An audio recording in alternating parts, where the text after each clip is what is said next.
Hello दोस्तों, आज मैं क्लास 12th उसका चैप्टर नंबर 1 है जिसका नाम है रिलेशंस एंड फंक्शंस। उसका एग्जांपल नंबर 6 लेकर आया हूँ। ठीक है। और इससे पहले हमने इसके बारे में जो है इसके टाइप्स ऑफ रिलेशंस और इसके बाकी एग्जांपल्स भी कराए हैं, तो आप उसका जो है प्लेलिस्ट का लिंक जो है डिस्क्रिप्शन में भी देख सकते हैं और ऊपर आई बटन पे भी देख सकते हैं। तो ये एग्जांपल नंबर 6 आज हम बताने जा रहे हैं। ये क्या कहता है कि let R be R relation defined in a set A. जब सिंगल सेट होता है ना, तो हम इन आ सेट लिखते हैं, और अगर दो सेट हों ए और बी तो हम लिखते हैं from a set A to B. ठीक है। R is a relation defined in a set A हमारा इस तरह से दे रखा है by R is equals to A comma B, both A and B are either odd और even, so that R is an equivalence relation. Further, so that all the element of the subset, ये हमारा subset है इसका। ठीक है। Are related to each other and all the element of subset 2, 4, 6, ये भी इसका सबसेट है, are related to each other, but no element of subset 1, 3, 5, 7 is related to any element of subset 2, 4, 6। ठीक है। तो क्वेश्चन को देख लेते हैं। तो हमारा सेट इस तरह से दे रखा है, उस पर हमारा ये रिलेशन इस तरह से डिफाइन है। ठीक है। रिलेशन हमारा चूंकि सबसेट होगा ए क्रॉस ए का। अब देखिए यहाँ पे ए और बी दोनों क्या हैं, या तो ऑड नंबर है या तो इवन नंबर है। अगर मैं रिफ्लेक्सिव की बात करूँ तो A comma A belongs to R for all A belongs to A. ठीक है। या तो अगर ए हमारा 1, 1 हुआ, 1 होगा तो ये 1, 1 हो जाएगा, तब भी हमारे दोनों क्या होंगे, ऑड नंबर हो जाएंगे। और अगर हमारा 2 हुआ तो ये 2, 2 हो जाएगा, तो ये दोनों हमारे इवन हो जाएंगे। इसका मतलब ए कॉमा ए हमेशा या तो दोनों उसमें ऑड होंगे या तो दोनों इवन होंगे, चूँकि सेम ही एक जैसे हैं। अगर ए हमारा ऑड है तो ऑड होंगे, इवन है तो इवन होंगे, तो रिफ्लेक्सिव हो जाएगा। पहली कंडीशन सेटिस्फाई कर गई। दूसरी कंडीशन क्या है, सिमेट्रिक। सिमेट्रिक के लिए क्या है, if A comma B belongs to R, this implies that A and B are either odd और इवन। ए एंड बी दोनों ही या तो ऑड होंगे या तो इवन होंगे। और इसको हम इस तरह से भी लिख सकते हैं, B and A are either odd और इवन। चाहे इस तरह से बोले और चाहे इस तरह से बोले, दोनों हमारे सेम है। ठीक है। लैंग्वेज ये क्या इम्प्लाई कर जाएगा, B comma A belongs to R, क्योंकि ये if and only if condition होती है यहाँ पे। अगर ये आर में है तो ये होगा, और अगर कोई कंडीशन ये सेटिस्फाई कर रहा है तो वो आर में होगा। तो बी कॉमा ए तो हमारा सिमेट्रिक भी हो जाएगा, सिमेट्रिक हो जाएगा। अब बात करते हैं ट्रांजिटिव की। थर्ड, ट्रांजिटिव के लिए देखिए सबसे ज़्यादा हम जो है डेफिनेशन पे गौर करते हैं। डेफिनेशन हमारी क्या कहती है, जैसे रिफ्लेक्सिव के लिए क्या है कि ए कॉमा ए आर में होना चाहिए फॉर ऑल ए, यानी हर एक ए के लिए होना चाहिए। अगर एक भी एलिमेंट ऐसा है जिसके लिए ए कॉमा ए आर में नहीं है तो रिफ्लेक्सिव नहीं होगा। और सिमेट्रिक के लिए क्या है, if A comma B belongs to R, अगर ए कॉमा बी आर में है तो हमें ज़रूर देखना है कि बी कॉमा ए आर में होना चाहिए। और अगर ए कॉमा बी जैसे इस टाइप का एलिमेंट, जैसे मान लेते हैं इस पर कोई रिलेशन ऐसा है जिसमें 2, 3 नहीं है, ठीक है, तो हमें 3, 2 भी ढूंढने की ज़रूरत नहीं पड़ेगी, तब हमारा ये सिमेट्रिक हो जाएगा। ठीक है।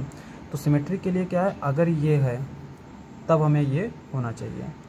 इसमें हर ऑल के लिए नहीं है कि हर एक एलिमेंट इस तरह का होना चाहिए।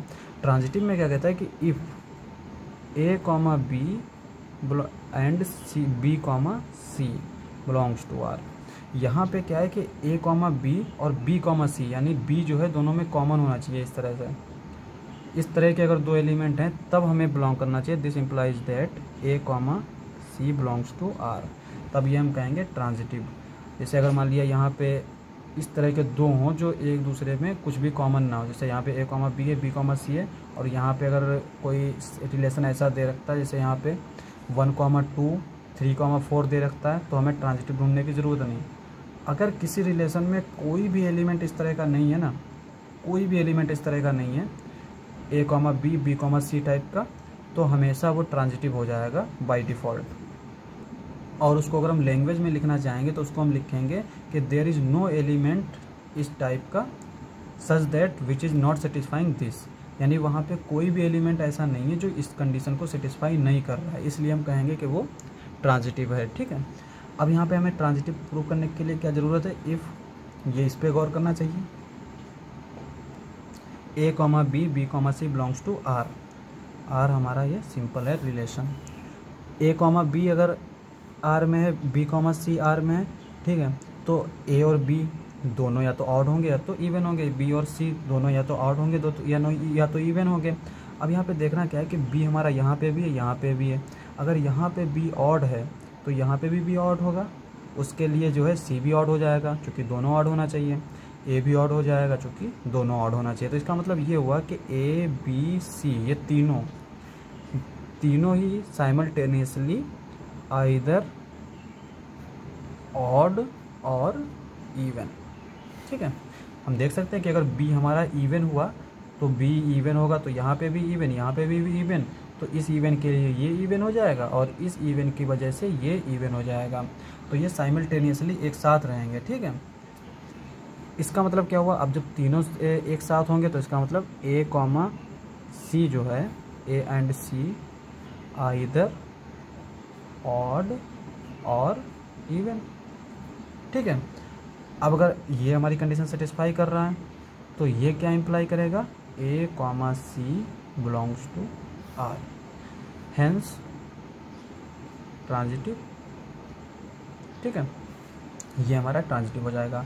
और आगे भी इसमें कुछ दे रखा था एग्जाम्पल में, इसमें कहता है कि further so that all the elements of subset, ये सबसेट है इसका, are related to each other. और दूसरा क्या दे रखा है, ये इवन नंबर का सेट दे रखा है, ये भी रिलेटेड टू ईच अदर। और फिर कहता है कि इन दोनों सेट में कोई भी चीज़ एक दूसरे को रिलेट नहीं करती, उसको हम यहीं से देख सकते हैं और इसको हम लैंग्वेज में भी लिख सकते हैं। देखिए यहाँ पे ये सारे ऑड नंबर 1 3 5 7, तो इसको हम इस तरह से लिख सकते हैं कि every number is odd number, hence this relation satisfying by default. वजह क्या है कि यहाँ पे या तो दोनों ऑड होने चाहिए या तो दोनों इवन होने चाहिए। अब ये ऑड है तो ए और बी हमेशा क्या रहेगा, ऑड ही रहेगा, ए और बी हमेशा ऑड रहेगा, तो ये रिलेशन हमारा सेटिस्फाई करेगा। सिमिलरली इवन के लिए भी ए और बी हमारा क्या रहेगा, इवन रहेगा, तब भी ये रिलेशन सेटिस्फाई करेगा। लेकिन इन दोनों कंडीशन में हमसे ये नहीं पूछा गया कि ये हमें इक्विवेलेंस शो करना है, लेकिन हमने जब इक्विवेलेंस शो किया तो वो हमने जो है पूरे सेट के लिए शो किया है, तो इसके सबसेट पे भी इक्विवेलेंस हो सकता है अगर रिलेशन डिफाइंड है तो। ठीक है, अब यहाँ पे देखिए ये रिलेशन ही डिफाइन नहीं होगा, क्योंकि अगर एक एलिमेंट हम यहाँ से ले रहे हैं और दूसरा एलिमेंट हम यहाँ से ले रहे हैं, मान लेते हैं हम ए यहाँ से लेते हैं, बी यहाँ से लेते हैं, तो ए हमारा क्या आ जाएगा, ऑड नंबर आ जाएगा, बी हमारा इवन नंबर आ जाएगा, तो ये रिलेशन क्या हो जाएगा हमारा फाई, यानी कि एम्प्टी रिलेशन हो जाएगा। ठीक है, यहाँ से ये भी रिलेट करेगा, ये भी रिलेट करेगा, बट ये दोनों जो हैं चूँकि ए हमारा और बी यहाँ से, तो दोनों साइमल्टेनियसली या तो ऑड नहीं होंगे या तो इवन नहीं होंगे। ठीक है, तो ये एम्प्टी रिलेशन हो जाएगा। तो इस तरह से हम क्वेश्चन नंबर एग्जाम्पल नंबर 6 को देख सकते हैं। तो आज के लिए बस इतना ही। अगर आपको हमारा वीडियो अच्छा लगे तो हमारे चैनल को सब्सक्राइब करें। मिलते हैं अगली वीडियो में।